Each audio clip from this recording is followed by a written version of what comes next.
From Wall Street to Main Street to help small business owners have the same capital as corporate America and give them the same resources as a larger company. We cover business funding, business credit, scaling, business consulting, and much more. Check out the website at shieldadvisorygroup.com. Welcome to the show, The Liquid Lunch Project. Hey, what's up, everybody? Welcome back to another episode of the Liquid Lunch Project. I am Matthew R. Meehan, alongside my partner, the Professor Luigi Rosabianca. What's on tap today, Lou? Matt, we got a good one, buddy. If you're a small to medium-sized business owner and you're contemplating evolving with the technological flow today, cloud-based, AI, CRMs, ERPs, it's like climbing Mount Everest. It is a heavy, heavy lift. So today we have the technological Sherpa to guide us and maneuver this huge landscape. Welcome to the podcast, Ryan Pollylniak. Ryan, let's define, let's be the technological glossary. Walk our audience through what an ERP is and how Western Computer can partner with Microsoft Dynamics in implementing these critical tools in growing your business in 2024. Lou, thanks for having me on. Absolutely glad to talk through that. So Western Computer, right? We implement Microsoft Dynamics, and Microsoft's got a suite of tools for all different types of business. So as a small business grows, very commonly the conversation becomes, how do we get out of managing our finances in Excel or in a QuickBooks or in something like we need to make the next jump to the next level of solution to gain some auditability and some control over our business and future growth, of course, with something like a CRM. So Microsoft Dynamics has an application for that, for the SMB market, the small, medium-sized business market. And so there's an ERP application there. And what ERP is, it stands for Enterprise Resource Planning. What it really means is running your business from an accounting standpoint, an inventory management standpoint, warehousing, manufacturing, even discrete manufacturing, service management, project accounting. So, making sure to generate your financial statements and, have secure data and have a platform for growth as your business grows. That ERP side of it is more the nuts and bolts of the organization, where then you've got CRM, and CRM means different things to different people. But at the end of the day, it stands for customer relationship management. How do you engage with your customers? And whether that's a service-related enterprise or whether it's a call center with people calling in with requests for help from a help desk, or traditional CRM is growing your business, bringing in leads and nurturing them through the process and creating opportunities and accounts and managing a sales pipeline. Very difficult to do that as a small business, and CRM. I always say provides going from zero to a CRM provides such an immense return, especially for a young organization. Whereas the longer you go with that, you tend to get processes ingrained where salespeople are keeping their own notebooks and Excel sheets, and you have no aggregation of your potential sales pipeline. And then somebody leaves and takes it with them, right? So standardizing that at an early stage on a simple level, I would recommend, crawl, walk, run, very important as well. So those are the two main things that Microsoft offers companies like are, listening to this podcast. Now, Ryan, why Microsoft in a landscape littered with NetSuite and SAP and et cetera, et cetera, et cetera? Why Microsoft Dynamics? What's their what's your competitive advantage? What's your leverage? Sure. Yeah. I mean, for starters, the backing of, one of the biggest technology companies on the planet, right? So Microsoft, they host these applications on their own Azure infrastructure. So without going too deep, you don't need, the days of needing servers are gone, right? The days of managing servers and SQL and VPN so your people can connect remotely, that's all gone.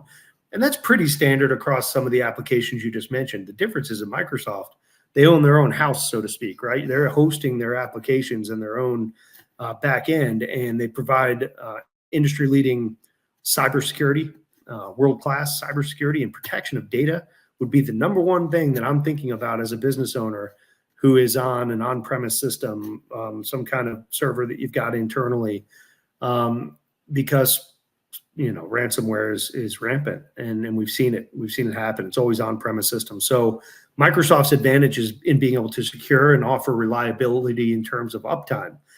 They own this stuff, and they keep it going. They are the leader, de facto industry leader in AI.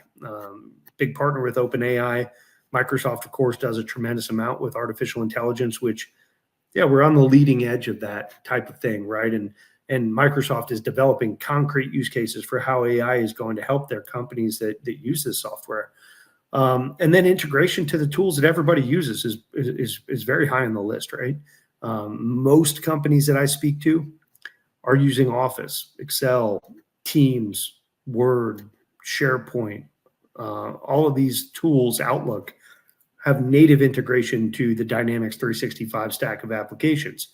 And that goes a long way. And I would say that, that technological advantage in terms of the infrastructure and the security and the breadth and the scale of Microsoft's technology foundation. And then, look, integration to Office. I mean, everybody uses this stuff. You want an application that's going to talk to those applications that you're using already. Ryan, I think you hit the magic word earlier when you said integration. I mean, what good is having a shiny new red Ferrari if you don't know how to drive it? So how does your team help the SMB space integrate these tools that, if they're not integrated, are basically useless? Hey, great question. And so we've been doing this a long time. Western Computer's been implementing Dynamics for over 20 years. That's all we do. We have worked with so many young companies who are growing, and they're outgrowing the tools that they have.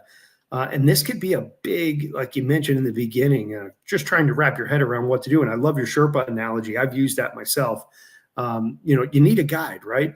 And so what we do is we start with conversations that are very open about what is your organization trying to do, and do we have a fit? Because we've walked away from many companies who are trying to do things that are not in the wheelhouse of Microsoft or even our organization, because at the end of the day, we want to get engaged with projects we could be successful at and that are a good fit. So what we do is we walk through requirements. What is your business trying to do? Not just today, right? I've got 3 little girls there, and I wouldn't buy them shoes that are right up to the toes, right? You got to get something that's a little bigger. You want to grow into it. What's your growth strategy like? And then what is your internal team comprised of? How open are they to change, right? Maybe you've got someone in the back office that's been using X, Y, or Z system or writing things on paper or in Excel for 15 years, and there's some aversion there. So understanding what the organization is all about, and then we create a plan. It is, okay, which application is going to fit? Which modules do we need to implement? How are we going to train this customer and make sure that their users adopt the application based on best practices, meaning that, there are hundreds of thousands of companies out there that use Microsoft Dynamics. There have been quite a lot of lessons learned over the years, and, making sure that we help people understand how the application is supposed to be used. That's a big help, because then you're not customizing it and you're not building something, that mirrors what you've had in the past. You want to use it for what it's there for. So all of those things, providing executive sponsorship along the way. Our leaders get very involved and stay in contact with the executives of our customers, and drawing on experience is important. If you go to westerncomputer.com, let's say you're on QuickBooks, which is a phenomenal early business application for a startup. You will outgrow it, right? You need something at some point that's a little bit bigger, gap compliant, more robust. We've got a lot of success stories and guides on how to migrate, to Dynamics from that. Go ahead, Lou. Let's use this instance to assist the audience in recognizing when to grow. Setting aside revenue, over the 20 years of experience, have you come up with some sort of rule of thumb as to when that growth indicator light is blinking? Like, when does a company transition from QBO to Microsoft Dynamics? And when is too early, right? Because there's certain costs and overhead expenses and just the breadth of integration, but you also want to grow. So how do you recognize when that shoe is a bit too tight? Yeah, sure. So in general, you want to be you want to anticipate when your company is going to grow, because you don't want to be caught flat-footed. So what I mean by that is, it can't be, hey, we've got this major growth factor that's coming next month. Let's switch to a new ERP. And we've heard that, right? Hey, we'd like to be live in 45 days. It's not realistic, guys, right? These are enterprise business applications, and I use that term like, define it how you want, but they're a better word is GAAP compliant, right? Generally accepted accounting principles, compliant systems. They take setup, they take training, they take data migration. You need to leave yourself 6 months, at a minimum, to make that transition. So if you've got a big growth driver in the future, maybe you're going to acquire a company, and each company is different, right? Maybe you've got some organic growth, new product that's taking off, and you foresee that, okay, on the horizon, we're going to need something bigger and better. Start that process earlier, because when it takes time, not only to pick a product, to pick an implementation vendor, but then to contract and to negotiate that contract, and then for your vendor to source a team. These are all chunks of time as you lead up to it, and then the project itself, right? So what I would say is that you have to take into account busyness on internally as well. Nobody will be able to implement a Dynamics 365. You mentioned a NetSuite. You mentioned Sage, SAP, purely for you without any internal help. Your people have to help, right? You need bandwidth internally.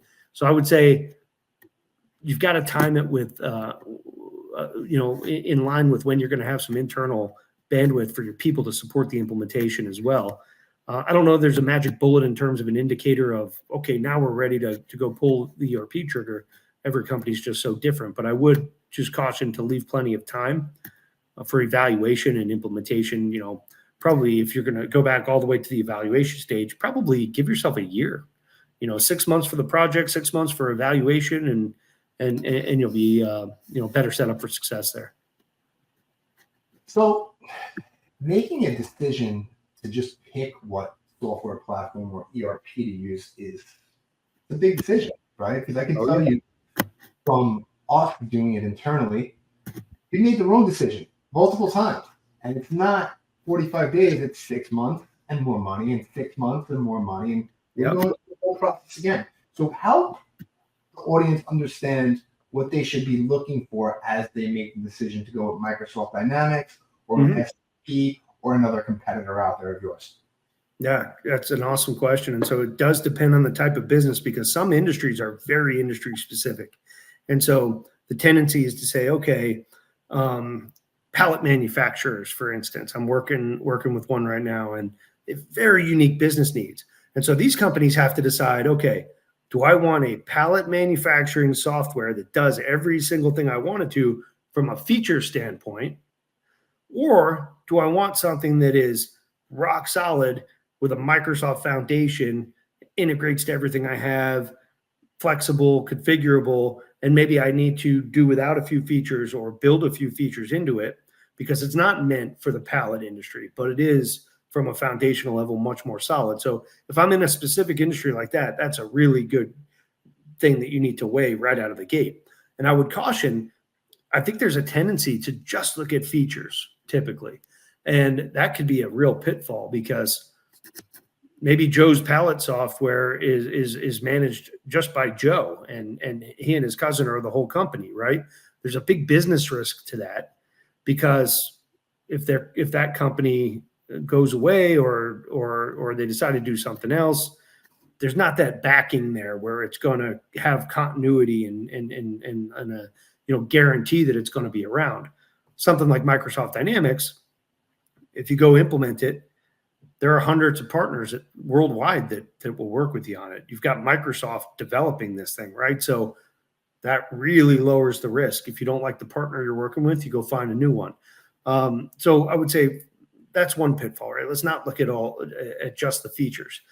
Beyond that, match it to your tech stack. If you're a Microsoft shop, there's going to be a lot of reasons to go look at a Microsoft product. If you're a Google shop, maybe not so much. I would say that what I see with companies that run Google on the business productivity side, rather than Office, that's typically very common for small businesses. As businesses grow, they tend to want to shift to Office for a variety of reasons. And sometimes there's a point where that becomes almost too late because all those processes get so ingrained with the Google Docs and the Gmail and things like that. I know of one big enterprise that you guys would all know, I'm not going to say them by name, that we implemented when they were $20 million in annual revenue. We started the implementation. 9 months later, when we finished, they were on track for 200 million. Fast growth, okay? And they went down that road. They had half their, and still today, this company has half their people using Google and half their people using Office, and it's a mess.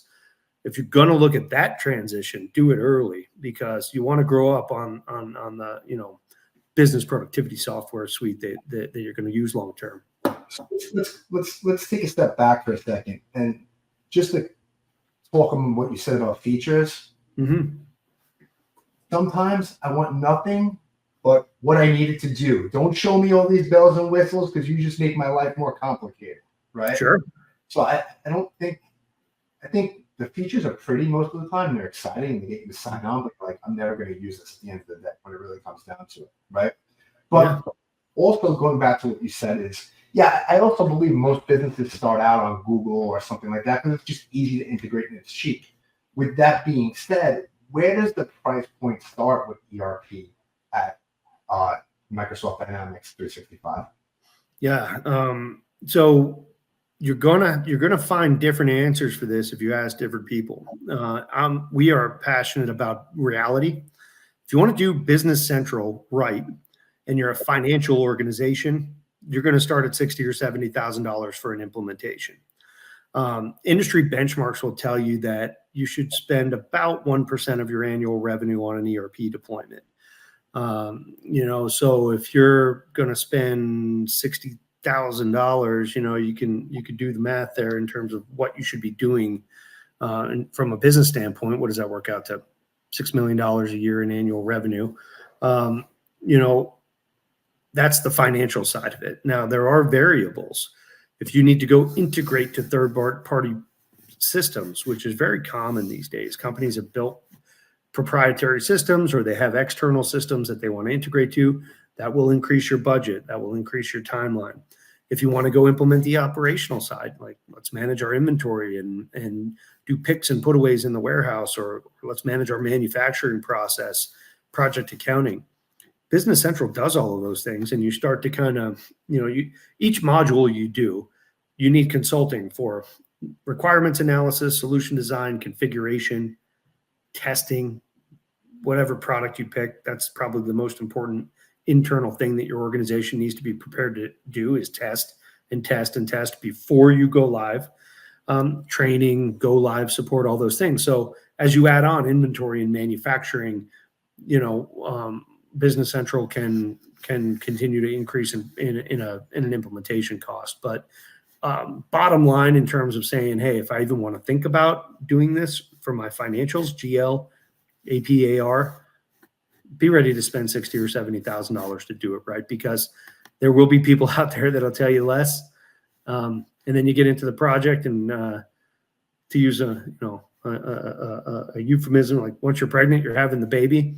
And then they're saying, hey, you need twice of that, right? So don't fall into that trap. Be ready to spend that much. And then I'm assuming there's ongoing costs for keeping your company on as consulting with you for when things go wrong and things go down too. What would those consulting fees look like? Yeah, so absolutely, Microsoft and nor will NetSuite or any other ERP provider support the application long term without having to pay for it. So that all happens through the partner channel. Yeah. And so typically it's either time and materials, like pay for what you need by the hour, or managed support services. And one thing we didn't talk about in terms of cost, which I want to back up because it's tied to this, Business Central is very affordable from a licensing standpoint.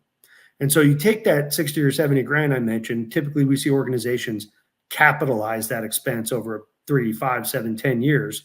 And then it's, well, how much am I paying per month for the application? Business Central is $70 per user per month, unless you need manufacturing or service, and then it's 100.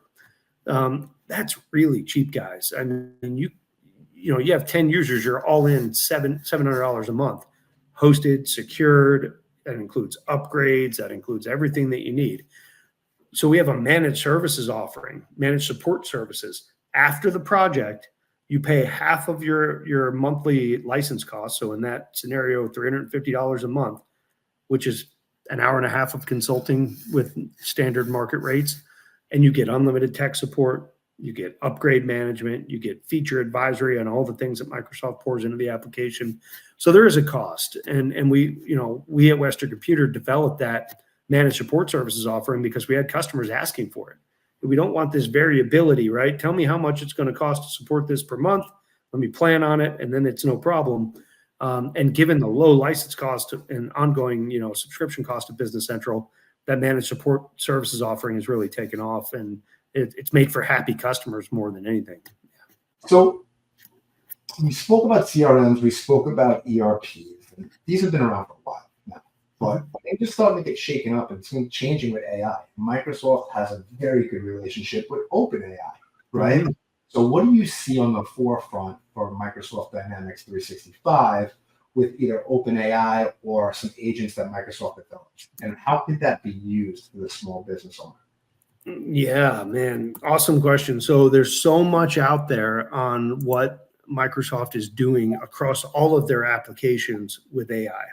So things like cash flow management. Traditionally, that's been, okay, I've got all these invoices out there. Some of them are in a 30-day aging bucket. Some are net 60, some are net 90. You got, let's use that to just kind of cross our fingers and hope customers pay at these times, and that's how we're going to do our cash flow. Now AI can look at that stuff for you and say, okay, how has ABC Corporation's customers, how have the actual customers actually paid over the last year or 2 years? And maybe they've paid on average, customer A's paid 9 days early and customer B's paid 17 days late, and customer C lets things go into default or whatever. And it will build a real cash flow for you now based on actual data for your actual people and how they've actually behaved. Now that's more of a data-driven AI, which takes a little bit of time to build up, as opposed to a tactical type AI, which is more, hey, I need an answer to a question right now. So let me go ask, Copilot how to do something. So for instance, in the chat, in the help, you can go ask it a question and it'll give you really good context and links. You can have it suggest, if you've got an e-commerce shop, look at an item and suggest a description, based on the picture, things like that. And here's the reality of AI. It is absolutely cutting edge. It's very new. And so the most important thing I would say is to be ready to get into AI based on which application you're using.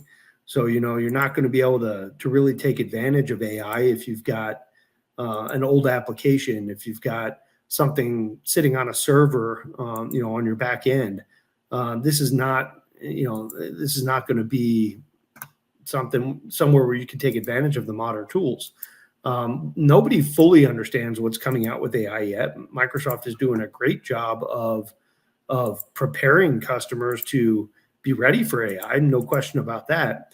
And they've got concrete use cases, like I mentioned, routing things for approval, like, hey, I'm getting a vendor invoice in.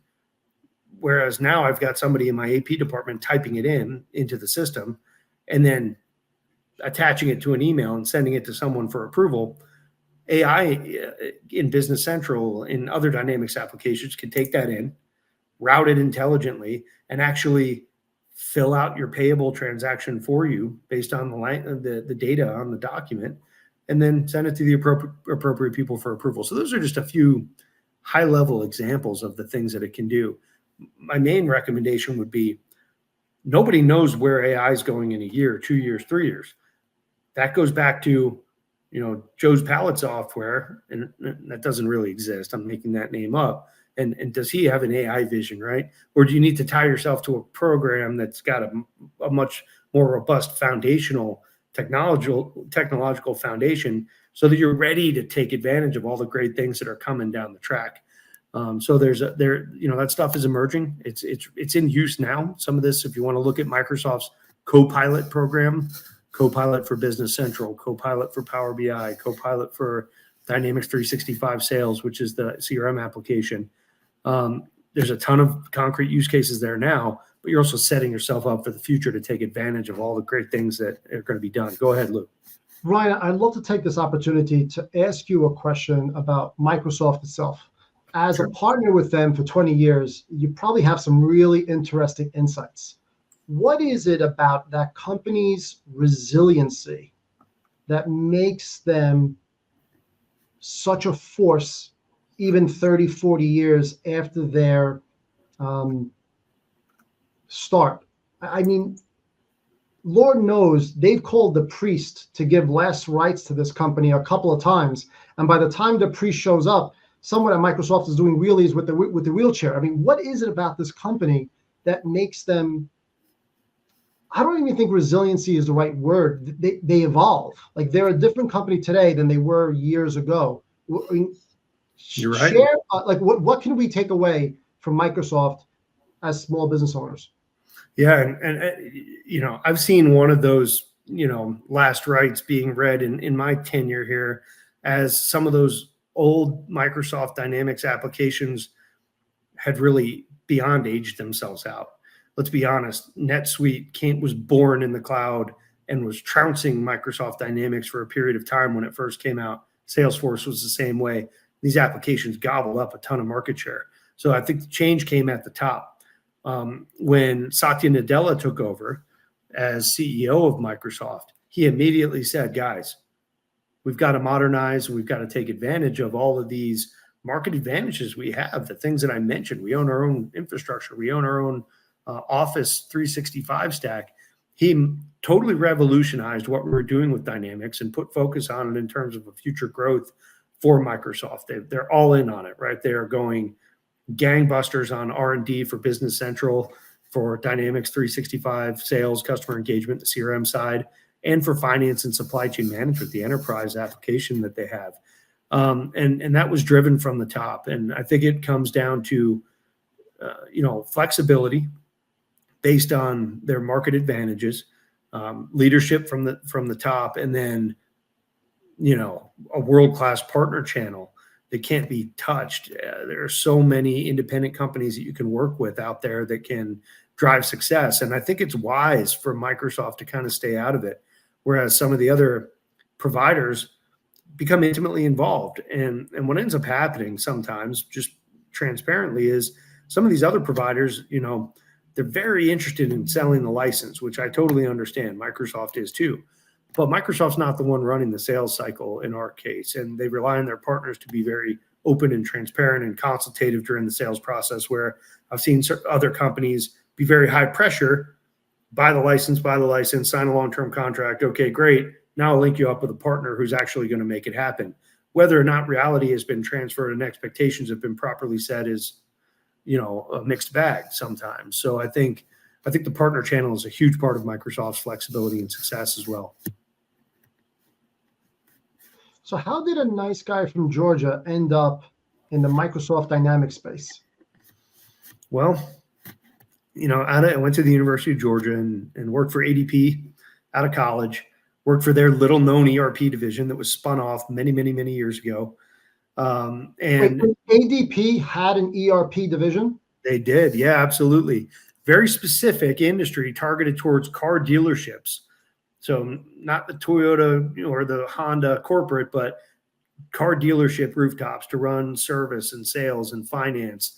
And so, yes, that was ADP Dealer Services, headquartered where I am, Alpharetta, Georgia, the regional, and my region was anyway. And they spun that division off and focused on employer services, payroll, which is what everybody knows them for. But in that training and kind of jumping into that job, which admittedly out of college, I majored in business administration and had designs on going to do an MBA, which never happened. That may happen one day, but I fell into the ADP job through a networking opportunity through someone I knew. And like so many things in life, you know, when you're that age, something happens, you meet somebody and you get steered into a certain business. Well, I gravitated towards it. I had, you know, working with dealership owners who would tell us, you know, how we revolutionized their business and put it in a case study and sing our praises after spending all kinds of money. It's a good feeling. And, you know, helping people grow and prosper is a great feeling. And so I got hooked on that. And so after ADP, I moved into the Microsoft Dynamics world, working for an add-on provider, actually working with partners like Western Computer to complement the functionality of Dynamics. And I've been here ever since. But, you know, it's been 17 years at this point, which is hard to believe. But, you know, it's still, at the end of the day, it's helping people out. It's giving people honest opinions and turning people away when we're not the right fit and saying, you know, hey, I think you should go look at X, Y, or Z, and here's why. You know, there's plenty of good business out there. And if you focus on what you do well and treat people the right way, which is what we try to do and what I personally try to do. So that's my short story of how I ended up here. And I'm hooked, man. I'm here for life. Ryan, thank you so much for being here. We want to be respectful of your time. Can you tell everybody where they can find Western Computers and get in touch with you if they have any questions? Yeah, absolutely. So westerncomputer.com, it's got a tremendous amount of content there that you can either register for live webinars or look at our recorded webinars. You go into the search bar and, you know, type away, you know, QuickBooks or NetSuite comparison. If you're evaluating various applications, you're going to find a wealth of information there. Me personally, I'm on LinkedIn. You will not find another Ryan Pollylniak, I don't think, anywhere. So it's pretty easy to find me. It's MSDYN Solutions is my LinkedIn URL, but you can just Google my name.